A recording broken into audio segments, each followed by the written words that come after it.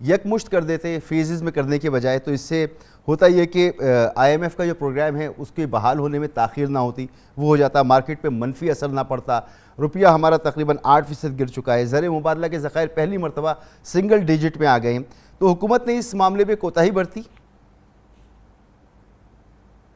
جی ہمارا خیال یہ ہے کہ اگر آغاز میں ہی سب سے پہلے آتے ہی جو 10 روپے کم کیا گیا تھا اسے واپس لے آتے اس قیمت پر جو لوگ دے رہے تھے، اور ہر دوسرے ہفتے 10-15 روپے اضافہ کرتے رہتے، تو ایک تو سبسڈی میں کمی آتی، اور دوسری طرف جو انسرٹنٹی مارکیٹ میں پیدا ہو گئی تھی، اس لیے کہ بہت وقت لگا قیمتوں کو بڑھانے میں، اور آپ نے بالکل ٹھیک کہا اس انسرٹنٹی کی وجہ سے روپے کی قدر میں بھی کمی آتی رہی ہے، اور آئی ایم ایف کے ساتھ پروگرام میں ڈیلے بھی ہوتا رہا ہے۔ سر اس وقت ہمارے زر مبادلہ کے ذخائر 6 ہفتوں کی امپورٹ کے بل کے برابر رہ گئے ہیں، تو ریزروز بڑھانے کے لیے کن اقدامات کی ضرورت ہے؟ مثال کے طور پر نئے راستے ہمیں تلاش کرنے چاہیے، جیسے آئی ٹی سیکٹر جس میں گزشتہ سال ہم نے 3.5 ارب ڈالر کا زر مبادلہ کمایا، جبکہ انڈیا نے 150 ارب ڈالر کا زر مبادلہ کمایا۔ اسی طرح ہیومن ریسورس ایکسپورٹ، اس سے بھی بڑا فائدہ ہو سکتا ہے۔ دراصل دیکھیے ہمیں تیزی سے اپنے تجارتی خسارے کو کم کرنا ہے۔ آپ نے دیکھا ہوگا کل جو فگرز آئے ہیں، ہمارا جو ہے تجارتی خسارہ 44 ارب ڈالر تک جا چکا ہے، اور سال ختم ہونے تک یہ ہو سکتا ہے کہ 4 اور ارب ڈالر بڑھ جائے۔ یہ تاریخ کا بلند لیول ہے، اور اس سے یقیناً ہمیں بہت پریشانی ہے، مگر آپ کو اگر تیزی سے کم کرنا ہے تو آپ کو دونوں طرف کام کرنا پڑے گا۔ ایک جس طرح آپ نے بالکل ٹھیک کہا کہ برآمدات میں تیزی سے اضافہ کریں، آئی ٹی ایکسپورٹس میں بہت گنجائش ہے، یقیناً اس میں سارے انسینٹیوز دیں اور انفراسٹرکچر بھی بہتر کر کے آگے بڑھیں۔ دوسری طرف ہمیں اپنے درآمدات کو کم کرنا پڑے گا، اس کے علاوہ کوئی راستہ نہیں ہے۔ اگر یہ 75 ارب ڈالر تک پہنچتے ہیں، اس سے تھوڑا زیادہ بھی، تو آپ کو کم از کم اس میں 10 ارب ڈالر کی کمی لانا ہی پڑے گا، تاکہ آپ کا تجارتی خسارہ جو ہے وہ محدود ہو، اس لیے کہ آپ کے اگلے سال کی فائنینسنگ ریکوائرمنٹس جو ہیں وہ 37 ارب ڈالر ہیں، اور آپ کے ریزروز 10 ارب ڈالر سے کچھ کم ہیں۔ اس لیے اس 37 ارب ڈالر کو کافی کم کرنا بہت ضروری ہے، اور آئی ایم ایف کے پروگرام کا واپس شروع ہونا جلد سے جلد بھی بہت ضروری ہے۔ ڈاکٹر صاحب آپ نے کہا کہ اگلے مالی سال کے لیے حکومت 37 ارب ڈالر کے مالی وسائل کی اس کو ضرورت ہوگی، اور حکومت اگر اس فگر کو کم کیسے کرے اس کی بھی آپ نے تجویز دی ہے۔ حکومت اگر 2-4 بلین کم کر بھی لیتی ہے تو ان مالی وسائل کا بندوبست کہاں اور کیسے ہوگا؟ اس کے 2-3 طریقے ہیں۔ ایک تو آئی ایم ایف کا پروگرام جیسی اس میں واپسی آ جاتی ہے، اور 6واں ریویو کمپلیٹ ہو، 6 تو ہو چکا تھا، اب 7واں اور 8واں ریویو بھی ختم ہو جائے، تو ان سے ہمیں ڈائریکٹلی 2 ارب ڈالر مل سکتے ہیں، مگر اس سے زیادہ جو بین الاقوامی ادارے ہیں جس میں ورلڈ بینک ہے، ایشین ڈیولپمنٹ بینک ہیں وغیرہ وغیرہ، ان کے یہاں سے پیسوں کی رفتار بہت کم ہو چکی تھی، اس میں نمایاں طور پر اضافہ انشاءاللہ ہوگا، اور آپ کی اگر کریڈٹ نوردینس میں کچھ اضافہ ہو تو آپ پھر سے کچھ بانڈز وغیرہ بھی فلوٹ کر پائیں گے۔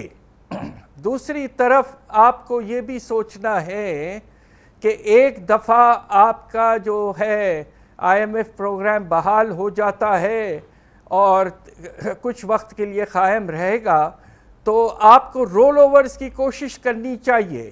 اب آج کی اچھی خبر یہ تھی کہ چائنا نے کچھ طے کر لیا ہے کہ 2.3 ارب ڈالر کی رول اوور شاید ان قریب مل جائے، مگر ہمیں کل اگلے سال 10 ارب ڈالر کی رول اوور کی بہت ہی ضرورت ہے، ورنہ بہت مشکل ہو جائے گا اس بڑے اماؤنٹ کو